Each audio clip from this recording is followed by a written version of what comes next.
Hello and welcome to Indiana ArtsDesk. Coming up tonight, what is it to know this place? An open call for submissions for a volume of Indiana poetry, plus the Arts Calendar Cup is rebosando with events this weekend. But first, well, it's that time again, time for the second Art Meet.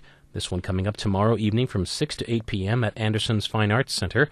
ArtsDesk wants to hear from you, the artist, the patron of the arts, the art promoter, the completely uninvolved member of the public, you.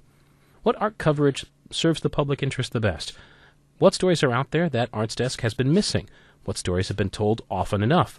A public critique and a suggestion period. That's our goal. If you can come, wonderful. Please consider RSVPing to us at ctrimmer@bsu.edu. That's ctrimmer@bsu.edu, or call IPR at 800-646-1812 and ask for Carol Trimmer. Thanks. Now, on with the real reason you're listening. What if Goliath had gotten a rematch? Saturday is the 50th anniversary celebration of the story, game, and shot immortalized in the Gene Hackman film Hoosiers, Milan High versus Muncie Central. In 1954, Tiny Milan, hereafter referred to as David, topped the Bearcats, Goliath, in the then single-class state high school basketball championship game. Saturday is also Muncie Central's chance for revenge, as the two schools' current teams will take the court at Muncie's Fieldhouse. Saturday afternoon, before the game, 4 authors who have written books on the Milan-Muncie game or Hoosier high school basketball as a whole will be at Danner's Books in Muncie for signings. One of them will be Dr. Phil Raisor.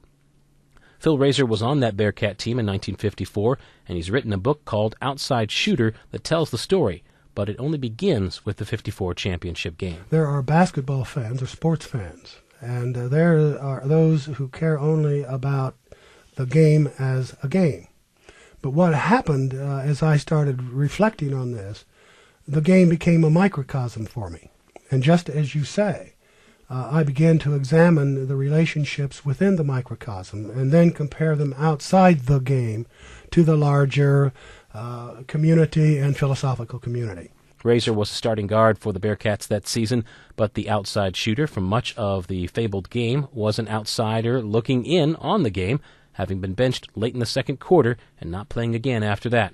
Raisor says he uses the basketball game as a vehicle to examine larger issues. This is not a basketball book. There's an awful lot of basketball in the book, and I give it very serious attention because I take that activity very seriously.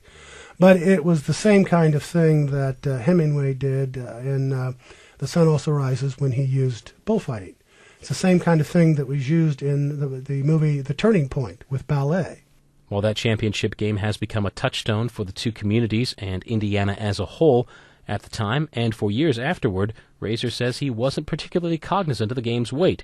But then the movie Hoosiers came out. So I'd go to a party, and then there would be a story in the newspaper, and people would ask, well, what was it like? And more importantly, what was it like to be on the losing team?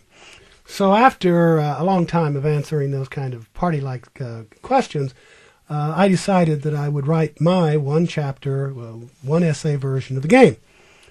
I did, and the end result was, after I'd finished the first essay, I realized I haven't finished the story. The Milan-Muncie loss is connected with other losses. And while his basketball credentials are solid, Raisor was also on the 57 Kansas team led by Wilt Chamberlain that lost the NCAA championship game to North Carolina in triple overtime.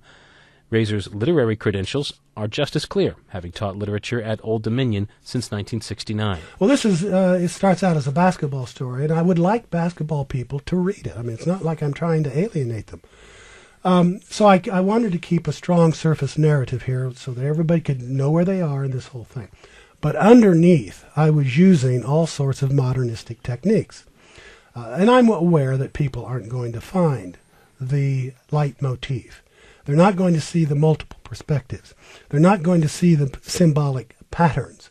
They're not going to see the devices that I've used to tie it together, unless they want to read it a second time. Phil Raisor is one of 4 authors who will sign books Saturday at Danner's Books in Muncie.